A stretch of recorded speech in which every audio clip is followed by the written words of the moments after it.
So in this video, I'll be showing you how to remove the contact information from the lock screen of your Samsung Galaxy A16. So the first step is to access the lock screen editor. And you can do this by long pressing on your lock screen, and then from there, you'll be brought to the editing menu. And the second way is just by navigating to the settings app.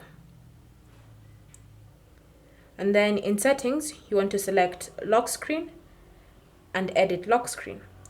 So either way, you'll be brought to the lock screen editor. And then from here, you want to tap on your current contact information. And then you'll be brought to this text box. So now just tap on the back button to erase everything that was there.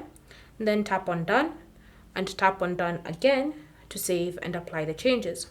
So now you'll notice that when you glance at the lock screen, you can no longer see your contact information at the bottom of the screen. Thank you for watching. If you have any questions or comments, leave them down below and we'll get back to you.